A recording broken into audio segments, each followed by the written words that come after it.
మా ఛానల్ ప్రేక్షకులకు నమస్కారం. ఓం వసుదేవసుతం దేవం కంసచాణూరమర్దనం దేవకీ పరమానందం కృష్ణం వందే జగద్గురుం. కృష్ణం వందే జగద్గురుం, అర్జునం వందే జగదేక వీరం. 60 సంవత్సరాల వయసు వచ్చేంత వరకు కూడా ద్వాదశ రాసుల్లో ఉన్నటువంటి వాళ్ళందరి జీవితం ఏ విధంగా ఉంటుందో చూద్దాం. అంటే చిన్నప్పుడు పుట్టినప్పటి నుంచి 60 సంవత్సరాల వయసు అని కాదు, మనం 10 సంవత్సరాల నుంచి 70 సంవత్సరాల వరకు, అలా మొత్తం మీద మాత్రం ఎక్కువగా ప్రామినెంట్గా మీ జీవితంలో సింహభాగం 60 సంవత్సరాలు ప్రైమ్గా ఎంత బాగుంటుంది అన్నది తెలుసుకుందాం. ఈ జాతకంలో మీ క్యారెక్టర్ ఎలాంటిదో చూద్దాం. ఆ తర్వాత మీకు ఏ లక్షణాలు, ఇవన్నీ కూడా క్యారెక్టర్లోకి వస్తాయి. ఇక అదృష్టం ఏ విధంగా ఉంటుంది, అసలు మీరంతా కూడా చదువులు కంటిన్యూ అవుతాయా అవవా, మధ్యలో డిస్కంటిన్యూ అవుతాయా, ఆ తర్వాత కొంతమందికి చూడండి విద్య విఘ్న యోగాలు కలుగుతాయి. అలాగే ప్రేమ వివాహాలు, ఈ మధ్యకాలంలో ఎక్కువగా ప్రేమ వివాహాలు అరేంజ్డ్ మ్యారేజెస్ని సమాధి చేసే స్థితికి తీసుకొచ్చినా కూడా ఇంకా మన యువత చాలా మంచోళ్ళు, వాళ్ళ అమ్మ నాన్న అందరు పెద్దల మాట వింటూ అరేంజ్డ్ మ్యారేజెస్ను కూడా చేసుకునేటటువంటి మహానుభావులు ఉన్నారు. అటువంటి వారికి మీకు అందరికీ కూడా మనువు తరపున మీ అందరికీ కూడా నేను కృతజ్ఞతలు చేసుకుంటున్నాను. ఇకపోతే కోర్టు కేసుల చుట్టూ తిరుగుతూ ఉంటారా, లేకపోతే పోలీస్ స్టేషన్ల చుట్టూ తిరుగుతూ ఉంటారా, మీ చుట్టాలతో మీతో నటిస్తూ వాళ్ళు మీతో కొనసాగుతూ ఉంటారా, లేదా మీ చుట్టాల దగ్గర మీరే నటిస్తూ వాళ్ళని మభ్యపెట్టుకుంటూ మొత్తం ముందుకెళ్తూ ఉంటారా? నటన కదండి, కలియుగం కదా అంతా నటన. అందువలన ఆ కాలంలో పాప అమాయకులైన ఎన్టీ రామారావు గారు, నాగేశ్వరరావు గారు యాక్టింగ్లు చేసేవారు స్క్రీన్ మీద. ఇప్పుడు ఏకంగా ప్రతి ఒక్కళ్ళు కూడా ఎన్టీఆర్ని మించిపోయారు, ఏఎన్ఆర్ని మించిపోయారు. కాబట్టి ఈ యొక్క రాశుల వారికి అందరికీ కూడా మరి అందమైన భార్య వస్తుందా, లేకపోతే దంచే భార్య వస్తుందా, ఇలాంటివన్నీ కూడా మనం ఈ వీడియోలో మనం తెలుసుకుందాం. ఆ తర్వాత ఉద్యోగం చేస్తారా, మీరు వ్యాపారాలు చేస్తారా, లేకపోతే రైతులు అవుతారా, అసలు పెళ్ళిళ్ళు అవుతాయా, అసలు పెళ్ళిళ్ళు అయితే జీవిత భాగస్వామి మనతో పాటు చివరి వరకు ఉంటుందా, లేకపోతే మధ్యలోనే డమాలు అవుతారా అటో ఇటో కానీ, లేకపోతే డైవర్స్ ఇచ్చి పడేస్తారా? ఎందుకంటే పురోహితులను చూడండి, పాపం మాకు అవ్వడం లేదండి వివాహాలు, పంతులంటే ఎవరో పెళ్ళిళ్ళు ఇవ్వట్లేదండి అంటున్నారు. మరి ఈ రకంగా నాకు 38 సంవత్సరాలు వచ్చినటువంటి చిన్న పిల్లగాడినండి నేను, బాలాకుమారుణ్ణి అంటారు. మరి 38 సంవత్సరాలకు వచ్చినా సరే తప్పండి బాబు, పంతులు గారులకి పిల్లల్ని ఇవ్వండి. తర్వాత ఈ యొక్క రైతులకు కూడా వివాహాలు ఈ మధ్యకాలంలో ఇవ్వట్లేదు. అందరూ ఎన్ఆర్ఐలు, అందరూ సాఫ్ట్వేర్ ఇంజనీర్లు, అందరూ డాక్టర్లు అనుకుంటే మిగతా వాళ్ళు ఏమైపోవాలా? మగవాళ్ళు ఉసురు తగిలేస్తుందమ్మా మీ అందరికీ కూడా. కాబట్టి అన్ని వృత్తుల్లో ఉన్నటువంటి వాళ్ళకు కూడా మనం చేయొచ్చు. క్యారెక్టర్ ముఖ్యమమ్మా. ముఖ్యంగా ఈ ఫారెన్ వాటికి మ్యాచ్లకు వెళ్ళేటటువంటి వాళ్ళకి మనకి షీ టీం ఎప్పుడూ పెడుతుంది. ఎవ్వరు ఏ ఎస్పీ వచ్చినా కూడా ఐపీఎస్ ఆఫీసర్లు దేవతలు వాళ్ళ మాట మీరు వినాలా. మా షికాగో వెళ్ళి మేడం బోర్డే పెట్టించింది ఏకంగా, ఒరే బాబు నాయన సరిగ్గా ఎంక్వైరీ చేసుకుని వెళ్ళండి, ఫారెన్ మోజులో మీరు పిల్లల్ని ఇచ్చేయడం కాదు, ఎంక్వైరీ ఫుల్గా చేయండి అని. మనం పోలీసు వ్యవస్థ, అలాగే ఆనరబుల్ జడ్జెస్ వ్యవస్థ, లాయర్లు లేకపోతే అసలు మనకు వివాహాలు అనేటటువంటివి నిలబడవు. వాళ్ళు చెప్పినట్టుగా వినాలి మనం. అదేవిధంగా మనకి యాక్సిడెంట్లు అవుతాయా, అసలు చివరి దశల్లో మనం ఎలా పోతాం, ఏమైనా రోగాలు వస్తాయా, వస్తే ఏ రకాల రోగాలు వస్తాయి? రోజు బిర్యానీ తర్వాత చికెను ఇలాంటివన్నీ తిన్నా కూడా మనం 120 సంవత్సరాలు బతకాలనుకుంటాం, 20 సంవత్సరాల ఎక్స్టెన్షన్. ఎందుకంటే బర్గర్లు, పిజ్జాలు, చికెన్ బిర్యానీలు, మటన్ బిర్యానీల కోసం అలా చేస్తామా? అలాగే మన దోషాలన్నీ కూడా పోవాలంటే అందరూ చెప్తున్నారు కదా యూట్యూబ్ నిండా, దేవాలయాలకు వెళ్ళండి, దేవాలయాలకు వెళ్ళండి, దేవాలయాలకు వెళ్ళండి. దేవాలయాలకి వెళితే దేవుడికి వేసేది 10 రూపాయలు ఖర్చు, శుభ్రంగా ఫ్లైట్లలో వెళ్ళొస్తున్నారు, ట్రైన్స్లో వెళ్ళొస్తున్నారు. మీరు పేదవాళ్ళకి ఏం చేస్తున్నారు? జుట్టు ఇస్తున్నారు అంతే, బొచ్చిస్తున్నారు. వెంకటేశ్వర స్వామికి జుట్టు ఏమన్నా మొక్కుకుంటూ బిల్డప్ అనమాట. అబ్బో మేము మొక్కుకున్నామండి ఏదో వెంకటేశ్వర స్వామికి ఏదో కలిసి వచ్చినట్టు. అలాగే వెంకటేశ్వర స్వామి హుండీలో వేసేది 10 రూపాయలు. ఏమంటే స్వామికి మేము దర్శనం ఇస్తున్నాం, బుకింగ్ చేసుకున్నాం. ఎవరికి కావాలి నీ దర్శనం? అసలు ఆయనకి నువ్వు ఇస్తున్నావు దర్శనం, లేదా దేవుడికి మనం ఇస్తున్నాం, మనం దేవుడి దర్శనం చేసుకుంటున్నాం. ఈ విధమైనటువంటి సంచలనాత్మకమైనటువంటి మన జీవన యానములో జరిగేటటువంటి అన్ని సంఘటనల్ని కూడా మరి మా దత్తు, పార్థు, దీపు, మౌర్య రూపొందించినటువంటి డాక్యుమెంటరీయే ఈ చిన్ని వీడియో.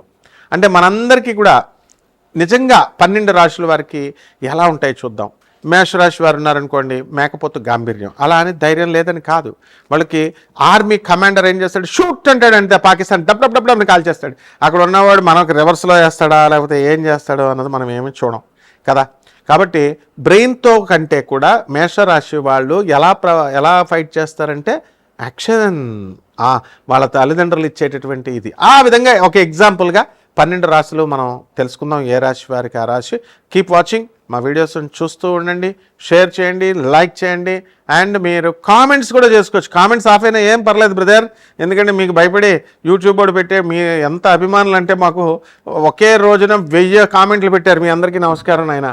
కాబట్టి వాళ్ళు కామెంట్ బాక్సే బద్దలైపోతుందని చెప్పి మా వాళ్ళు ఆఫ్ చేశారనమాట. కాబట్టి అందరూ కూడా మీరంతా చక్కగా మీరు బాగుపడాలన్నదే నా కోరిక. 12 రాశులకి వారికి విడివిడిగా ఏ రాశి వారికి ఏమన్నా ఈ సంవత్సరం అంతా జాతకం ఎలా ఉందో చెప్పుకుందాం. ఈ మొత్తం 12 రాశుల వారు కూడా మనకి ఫారిన్ ఏమన్నా వెళ్తారా, లేకపోతే భార్యాభర్తలు అందరూ కూడా కోర్టులు, గొడవలు, పోలీస్ స్టేషన్లు అని చెప్పి యుద్ధాలు చేసుకుంటారా, ప్రేమ వ్యవహారాలు ఎలా ఉంటాయి, తల్లిదండ్రులు చెప్పినటువంటి వివాహాలు చేసుకుంటారా లేకపోతే వివాహాలు చేసుకోరా, అక్రమ సంబంధాలు ఉన్నటువంటి వాళ్ళు ఏం చేయాలి, అసలు ఇవన్నీ మానుకోమని మనం చెప్తున్నా సరే ఇప్పుడు వాళ్ళంతా ఎవరిష్టం వచ్చినట్టు వాళ్ళు కంటిన్యూ చేసుకుంటున్నారు ఉన్నటువంటి వాళ్ళు. అటువంటి ఎప్పుడు కూడా క్షేమకరం కాదు, అవన్నీ వదిలేసుకోవాలా.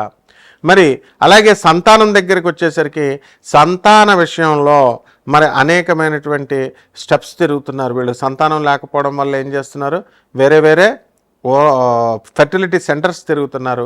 ఆ ఊర్లో ఆ మందు ఇస్తున్నారని, ఆయుర్వేదం మందు, ఈ మందులో ఇస్తున్నారని చెప్పేసి వాళ్ళు దానికి సర్టిఫికేషన్ లేనటువంటి వైద్యులకి సర్టిఫికేషన్ లేనటువంటి వైద్యాన్ని చేసుకొని మొన్న కరోనా టైంలో ఎక్కువ మంది చనిపోయింది ఫెర్టిలిటీ కోసం మందులు, ఆకులు, అలములు, మేకల్లాగా అవన్నీ నవిలేటటువంటి వాళ్ళు. కాబట్టి కామక్రోధాలు ఎలా ఉంటాయి వీళ్ళకి, బంధువులతో వీళ్ళందరూ కూడా ప్రవర్తన ఎలా ఉంటుంది, ఇవన్నీ కూడా మనము ఈ 12 రాశుల్లో మనం తెలుసుకుందాం. ముఖ్యంగా ఈ యొక్క ఏలినాటి శని జరుగుతున్నటువంటి రాశులు మేషరాశి, మరి అలాగే కుంభరాశి, మీనరాశి. ఈ ఏలినాటి శని సమయంలో వీళ్ళందరికీ కూడా బాగుండలేదు పరిస్థితి అని మనకు అర్థమవుతుంది.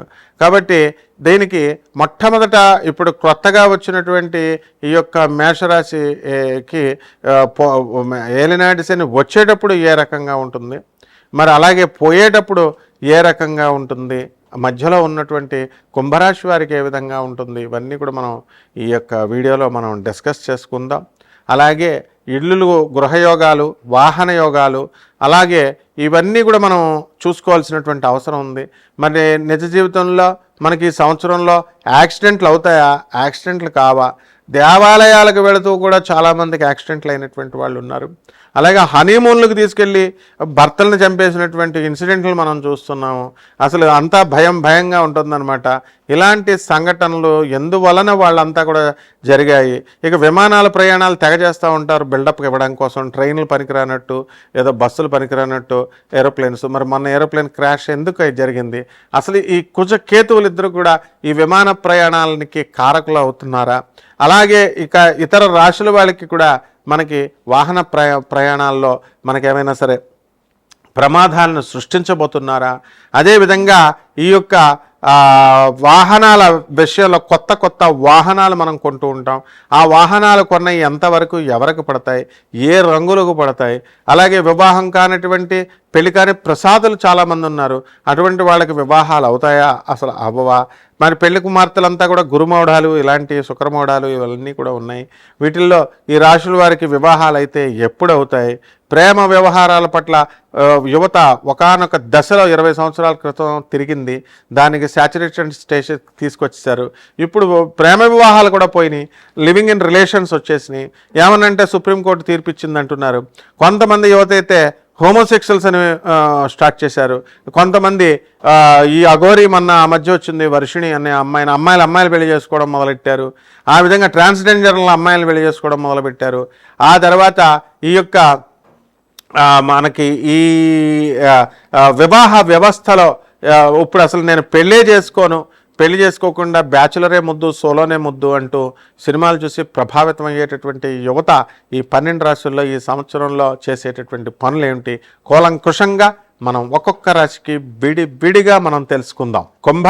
కుంభరాశి వారికి అందరికీ కూడా 3 సార్లు ఏలినాటి శనిలో జరుగుతూ ఉంటుంది. హ్యాపీగా బతుకుతారు. కుంభరాశి వాళ్ళు చాలామంది దాన ధర్మాలు చేసుకునేటటువంటి వాళ్ళు ఉన్నారు, మహాపురుషులు ఉన్నారు. రోజుకి శివుడికి అభిషేకం చేస్తూ రోజు దాన ధర్మాలు చేసేటటువంటి మహాపురుషులు ఉన్నారు. అటువంటి వాళ్ళందరికీ కూడా వాళ్ళ ఆయుర్దాయం దినదినాభివృద్ధి చెందుతూ ఉంటుంది, గురువుల ఆశీర్వాదం వస్తూ ఉంటుంది అన్నమాట. అయితే చంచలమైనటువంటి స్వభావం వీళ్ళకి ఉండకూడదు. కుంభరాశి వాళ్ళకి ఏలినాటి శని సమయంలో చాలా మైండ్ అంతా మెంటల్ అయిపోతారనమాట. ఈ కుంభరాశి వాళ్ళు చిన్నతనంలో చాలామంది చాలా రకాల కష్టాలు అనుభవిస్తారు. ఆ తర్వాత 30 సంవత్సరాలు దాటిన తర్వాత 60 సంవత్సరాల వరకు టాప్ హీరోస్గా కనీసం డైలీ 100 మందికి భోజనాలు పెట్టి చుట్టాలను అందరినీ కూడా దరిచేర్చి మంచి స్థాయిలోకి తీసుకువెళ్ళే విధంగా వీళ్ళ యొక్క జీవిత విధానం ఉంటుంది. ఆ తర్వాత 60 సంవత్సరాల నుంచి వయసు అయిపోయిందని చెప్తూ మీ భార్యలు లేదా మీ జీవిత భాగస్వాములు మిమ్మల్ని డిస్కరేజ్ చేయడం వల్ల కాస్త నిరుత్సాహపడిన మళ్ళీ మీ మిత్రుల యొక్క ఎంకరేజ్మెంట్, మీ గురువుల యొక్క ఎంకరేజ్మెంట్తో మళ్ళీ దూసుకొని వెళ్ళిపోతారు, సెకండ్ ఇన్నింగ్ స్టార్ట్ చేస్తారు. అయితే యాక్సిడెంట్లు అయ్యేటటువంటి అవకాశాలు ఉన్నాయి. కొంతమందికి ఉబ్బసం రోగానికి, కొలెస్ట్రాల్ రావడానికి, డయాబెటీస్ రావడానికి అవకాశాలు ఉంటాయి. కాబట్టి ధనవంతులు ఎవరైతే ఈ రాశిలో ఉన్నారో అటువంటి వాళ్ళంతా కూడా మన కరోనా టైంలో నిర్దాక్షిణ్యంగా యముడు తీసుకెళ్ళిపోయాడు. మరి అటువంటి టైంలో ఇలాంటి వ్యాధులు ఎక్కువగా రావడానికి అవకాశాలు ఉన్నాయి. కాబట్టి ధనవంతులు మీరు ఏం చేయాలంటే ఎట్టి పరిస్థితుల్లో దీన్ని తప్పించుకునే మార్గం చెప్తున్నాం, జగద్గురువులను మీకు పరిచయం చేస్తున్నాం. మరి చక్కగా మీరు ఏం చేయాలండి, ఈ యొక్క పేదవారికి, తర్వాత అనాథ పిల్లలకి, సాధువులకి, ముఖ్యంగా ఈ యొక్క వికలాంగులకి మీరు సహాయం చేసుకోవాల్సిన అవసరం మీకుంది. లేకపోతే కనుక పూర్వజన్మ కృతం పాపం రోగరూపేణ పీడిత, ఇటువంటి ధనవంతుల దగ్గర బీరువాల్లో దాచుకున్నటువంటి గోల్డ్, డబ్బు ఇవన్నీ కూడా రోగాల రూపంలో డాక్టర్లు ఎత్తుకెళ్ళిపోవడం, హాస్పిటల్ ఎత్తుకెళ్ళిపోవడం జరుగుతుంది. అండ్ ఆ తర్వాత మీ అవయవాలు కూడా సరైనటువంటి స్థితికి రావు. ఒకసారి రోగం వచ్చిన తర్వాత మళ్ళీ ఆ అవయవాలు సప్రెస్ చేయగలుగుతాం రోగాలను తప్ప మళ్ళీ అవయవాలు సేమ్ పటుత్వాన్ని రావన్నమాట. కాబట్టి చాలా జాగ్రత్తగా ఉండాలి. కేవలం ఏదో గుళ్ళు గోపురాలకు ఏదో పూజలు పునస్కారాలు చేయడం, main service to humanity is real service to God. వివేకానందుడు నమ్మి ఒక్కడ కూడా చెడిపోయిన వాడు లేడు. వివేకానందుడు చెప్పింది వినకుండా నష్టపోయినటువంటి వాళ్ళు కొన్ని లక్షల మంది ఉన్నారు. ఇక పేదవాళ్ళు చాలా మంచివాళ్ళు కాబట్టి మీకంటే మీరు పేదవాళ్ళకి సహాయం చేసుకోండి అమ్మా. అనాథ పిల్లలకి సహాయం చేసుకోండి, తర్వాత ఈ యొక్క సాధువులకి వీళ్ళకి సహాయం చేయండి, వికలాంగులకు సహాయం చేయండి. రూపాయి ఖర్చు లేకుండా ఇంకా అనేకమైనటువంటి పరిహారాలు మనం చెప్తున్నాం, అవి కూడా పాటించుకోండి. పరిహారాలు కొన్ని రకాలుగా మనం పైసలతో లక్షలతో ఖర్చు పెట్టేటటువంటి పరిహారం మీరు చేసుకోవాల్సిన అవసరం లేదు. అనాథ పిల్లలకి వాళ్ళకి సేవలు చేసుకుని వాళ్ళకి దానాలు చేసుకుంటే అక్కడికే మీ కర్మ 75% తొలగిపోతుంది. ఇక మిగతాది ఏంటంటే మీరు అర్జున వారిని జగదేక వీరుడుగా ఊరికిన అనం, ఆయన సాక్షాత్తు కృష్ణుడి అంశ. కాబట్టి వందే జగదేక వీరం అని అంటాం. కాబట్టి జమ్మి చెట్టు చుట్టూ ప్రదక్షిణాలు చేసుకుంటూ 108 ఓం పార్థాయ నమః అంటూ పార్థుని తలుచుకోండి. అదేవిధంగా ఈ యొక్క రావి చెట్టు చుట్టూ తిరుగుతూ ఓం శనేశ్వరాయ నమః అంటూ శనేశ్వరుని తలుచుకోండి. అదేవిధంగా జమ్మి చెట్టు దగ్గరికి వెళ్ళి అర్జునుడిని తలుచుకున్నారు కదా, ఇక ఓం దత్తాయ నమః, ఓం దత్తు అని చెప్తే ఓం దత్తాత్రేయాయ నమః అంటూ మేడి చెట్టు చుట్టూ ప్రదక్షిణాలు చేయండి. ఈ చెట్లన్నిటి దగ్గరికి వెళుతూ దీపు స్టార్ అని అంటూ దీపాన్ని చక్కగా మీరు స్టార్ లాగా వెలిగించి దీపారాధన చేసి ఓం దీపదేవతాయ నమః, దీపాయ నమః, ఓం దీపాయ నమః అంటూ మీరు చేసుకోండి. అలాగే మన జీవితంలో ఎప్పుడు కూడా రాజాలాగా బతకాలా, ఎవరికి తల వంచకు అన్నట్టు బతకాలి. కాబట్టి చంద్రగుప్త మౌర్యాన్ని మీరు తలుచుకోవడం, ఆయన్ని తలుచుకోవడం ద్వారా మీరు యద్భావం తద్భవతి ఆ విధంగా అవడానికి అవకాశాలు ఉంటాయి. శుభమస్తు.